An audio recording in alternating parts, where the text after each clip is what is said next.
Everyone, welcome to my channel. আমি বৃষ্টি, তোমরা দেখছো ইউবিএ ফ্যামিলি ব্লগ। তোমরা সবাই কেমন আছো জানিও, আমিও খুব ভালো আছি। আমার একটা নতুন ব্লগে তোমাদের ওয়েলকাম আর অনেক অনেক ভালোবাসা। তো আগের দিনের ব্লগে দেখেছো গলার অবস্থা খুবই খারাপ, এখনও গলা ব্যথা। তো ভয়েসটা পুরো তো চেঞ্জই হয়ে গেছে। তো দেখো সকালবেলা এখন রেডি হয়েছি, তো স্নান টান হয়ে গেছে, হয়ে যে দেখো সুন্দর একটা সাদা লাল শাড়ি পরে নিয়েছি। এখন যাব হচ্ছে আমার মাসি শাশুড়ির বাড়িতে। তো তোমাদের তো আগের ব্লগে বলেইছি আমার মেসো শ্বশুর আর নেই, তো আজকে হচ্ছে খাওয়া দাওয়া তার, তো সেখানেই যাচ্ছি আর কি। ওদিকে তোমার দাদাভাই এসে দাঁড়িয়ে রয়েছে, চিনিও রেডি হয়ে দাঁড়িয়ে রয়েছে। আমি শুধু ভিডিওটা স্টার্ট করবো বলে এখান থেকে ইন্ট্রো দিয়ে যাচ্ছি। তো চলো দেখতে থাকো আজকের ব্লগটা। কেড়ে কেটে নেবো এবার।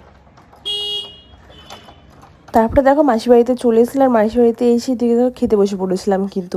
আর এখানে দেখো কেউ ছিল না, মানে অনেকটা লেট হয়ে গেছিলো, সকাল সকালেই রান্না বান্না হয়ে গেছিলো। তো সবাই খাওয়া দাওয়া করে চলে গেছে। আর এই দেখো এখন হচ্ছে নিয়েই আর কি খেতে হবে, ওই জন্য দেখো সবাইকে দিয়ে তারপরে এখন খেতে বসবো। আর আমার দাদাভাইকে বললাম কি একটু দেখো ভিডিওটা ধরে দাও। ও মা দেখো ভিডিও ধরেছে কি, কাউকে কিচ্ছু বোঝা যাচ্ছে না। তো যাই হোক তারপরে এই দেখো খেতে বসে পড়েছিলাম আমি। এই যে চলে এসছে ননদ আমার, দুপাশে খোপা বেঁধে। আর আমরা এখানে খেতে বসে পড়েছি। খাওয়া দাওয়া কিন্তু আমাদের হয়ে গেছে। তারপরে এদিকে দেখো চিনিকে হচ্ছে একটু চুল কাটিং করতে চলে এসেছি, জানো তো। ওর তো চুল এমনিও ছোটো ছোটোই, মানে চুল টাক করার পরে এইটুকুনি উঠেছে, কিন্তু তার পাশ দিয়ে একটু না কেমন ছোটো ছোটো কেমন উঠে গেছে। তো সেগুলো একটু ছেটে দেবো হালকা করে। আর আমি তো ভাবতেই পারিনি চিনি এরকম চুপচাপ আর কি বসবে চুল কাটার জন্য। বাড়ির থেকে তো বলেছিল যে না না আমি কাটবো না, এরকম কান্নাকাটি করেছিল যখন বলেছিলাম মামা তোমাকে চুল কেটে দেবো, না কাটবো না চুল কাটবো না, এরকম করে কান্নাকাটি করেছিল কিন্তু। তো ইতিমধ্যে তোমরা হয়তো ভিডিওটা দেখেছো কার কেমন করে কান্না করছিল। তো তারপরে এইদিকে দেখো চুপচাপ কিন্তু বসে গেছে।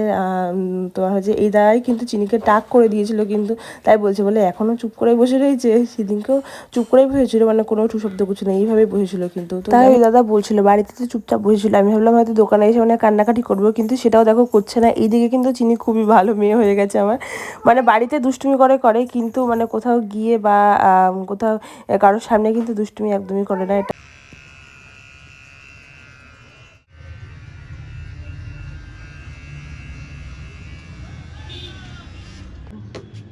কি কেমন লাগছে দেখেছি কেমন লাগছে।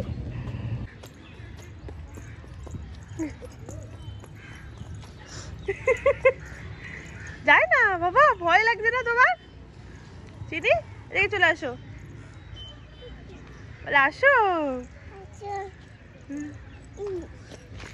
দেখো চিনি কিন্তু চুল কাটিং করা একদম হয়ে গেছে। আর দেখো তো চিনিকে কেমন লাগছে, আগেরটাতে ভালো লাগছে না নাকি এই চুল কাটিং করে এখন ভালো লাগছে। তো যাই হোক এদিকে দেখো তারপরে চলে এলাম কিন্তু আমরা 2 নম্বর মার্কেটে ঠাকুর নেওয়ার জন্য। জানো তো চিনিকে এবছর কিন্তু হাতে করিয়ে দেবো, ওর জন্য দেখো ঠাকুর কিনতে চলে এসেছিলাম। আর এই দেখতে পাচ্ছ কত রকমের ঠাকুর কিন্তু, দেখতে পাচ্ছ সব ঠাকুরগুলোই কিন্তু দারুণ ছিল না। তো তারপরে এই যে দেখো এই ঠাকুরটাকে দেখে তো মানে চোখটা একদম মানে সরছে না, এত সুন্দর লাগছে ঠাকুরটা। তো অনেকগুলোই ঠাকুর পছন্দ হয়েছিল, দেখি কোনটা নিয়ে যায়। তো চলো দেখতে থাকো তাহলে ভিডিওটা। সব একই মনে। সবগুলো ঠাকুর এত সুন্দর না, কোনটা নেবো বুঝতেই পারছিলাম না। তারপরে একটা খুব সুন্দর একটা ঠাকুর নিয়ে দেখো চলে এসেছিলাম। আর এইদিকে দেখো চিনিকে স্নান টান করিয়ে রেডি হয়ে গেছি কিন্তু। এখন রেডি হয়ে দেখো সর্ষে বাগানের মধ্যে দিয়ে কোথায় যাচ্ছি সেটাই তোমাদেরকে আর কি বলবো। আর আজকের বারটা ছিল শুক্রবার কিন্তু, আর শুক্রবারেই কিন্তু ঠাকুর তারপরে হচ্ছে আমরা যত কিছু লাগে সেগুলো কিন্তু কিনে নিয়ে এসেছিলাম, যেহেতু আজকে রান্না বান্না নেই আর কাজের চাপও নেই কিন্তু। যেহেতু রবিবারে সরস্বতী পুজো, মানে রবিবার আর সোমবার দুদিনই আর কি পড়েছে সরস্বতী পুজো। এই দুদিন পড়লে না মানুষের কনফিউজ হয়ে যায় যে কোন দিনকে আর কি পুজো করব। তো আমরা আর কি রবিবারেই পুজো করবো। ব্রাহ্মণকে জিজ্ঞাসা করেছিলাম যে কোন বারে পুজো করলে ভালো হবে, বললো রবিবারে করলেও ভালো হবে, কেননা যেহেতু চিনিকে হাতে করে দেবো ওর জন্য চিনি সকাল সকাল কিন্তু উঠো করতে কিন্তু কিছুই পারবে না। বেশিরভাগ ম্যাক্সিমাম লোকেরাই কিন্তু রবিবারেই পুজো করবে, ওর জন্য আমরা রবিবারেই পুজো করছি। আর সোমবারে পুজো করা যায় কিন্তু ওই যে 9টা পর্যন্ত তো শুভ সময় থাকবে, আর থাকবে না ওর জন্য কিন্তু। আর সেদিনকে পুজো করবো না, রবিবারে আর কি পুজো করে ফেলবো। তারপরে দেখো আর আজকে কিন্তু মানে তো ভালোই গরম পড়েছিল, এই ঠান্ডার মধ্যেও এত গরম পড়েছে পুরো ঘেমে গেছি। তো তারপরে হচ্ছে মাসির বাড়ি থেকে খেয়ে দেখো চলে এসেছিলাম বাড়িতে। আর সন্ধ্যাবেলায় দিকে চিনি আর চিনির দাদু বসে কিন্তু এখন টিভি দেখছে, দেখতে পাচ্ছ কত মজা করছে দুজন মিলে।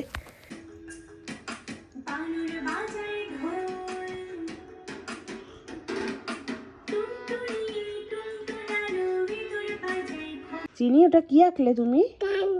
কান। কার কান? ওটা কার কান এঁকেছো? বুঝলি বলে এটা কান না কান? কান কার এটা? তোমার কান? দেখো চিনি কান এঁকেছে বলছে। এটা কি এঁকেছো? কি এঁকেছো চিনি? ওই দেখো চিনি কি আঁকছে, কি আঁকছে দেখো। বলিও বলে এটা কি আঁকছো তুমি মা? চিনি, ও মাম্মাম কি আঁকছো এটা? কি আঁকছো তুমি? আপেল? তাই, অ লেখো তো, অ।